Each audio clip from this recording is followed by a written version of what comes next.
Right. నువ్వు పెద్ద పులివురా నాయన, నువ్వు పెద్ద పులి, నువ్వు కాదు. ఇక్కడ ఇప్పుడు మనం ఈ డ్రోన్ పరిశీలించిన తర్వాత ఇక్కడ వేణు గారితో మాట్లాడిన డ్రోన్ ఆపరేటర్ వేణు గారితో మాట్లాడిన తర్వాత ఇక్కడ ఉన్నటువంటి మరి రైతు గారితో మాట్లాడిన తర్వాత మనకు అర్థమైనటువంటిది ఏంటంటే ఇప్పటికైనా మన ఎస్సీ ఎస్టీ బీసీలు ఇక్కడ అగ్రవర్ణ వాళ్ళు మాత్రమే ఇలాంటి పరికరాలు ఉపయోగించి వ్యవసాయం పూర్తి స్థాయిలో చేయడం జరుగుతుంది. కానీ ఎస్సీ ఎస్టీ బీసీలు ఇక్కడ చదువుకున్నటువంటి విద్యావంతులు చాలామంది అగ్రికల్చర్లో ఉన్నారు.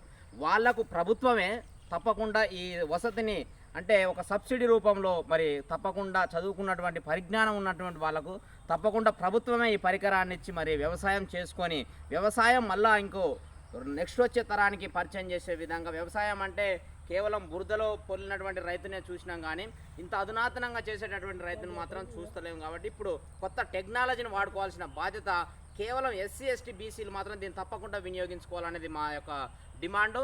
తక్షణమే ప్రభుత్వాలు కూడా మరి ఇలాంటి వాటిని తప్పకుండా మరి ఎస్సీ ఎస్టీ బీసీలకు అవసరమైతే వాళ్ళకు ఈ పరికరాన్ని ఎట్లా వాడుకోవాలనేది కూడా చూపించి వాళ్ళకు తప్పకుండా ఒక ట్రైనింగ్ ఇచ్చి ఒక శిక్షణ ఇచ్చి కూడా మరి ఇలాంటి వాళ్ళ యువకుల్ని ఎంతో కొంత ప్రోత్సహించాల్సిన బాధ్యత మరి ప్రభుత్వాల మీద ఉందని చెప్పేసి ఈ సందర్భంగా నేను మరి ప్రభుత్వాలకు డిమాండ్ చేయడం జరుగుతుంది.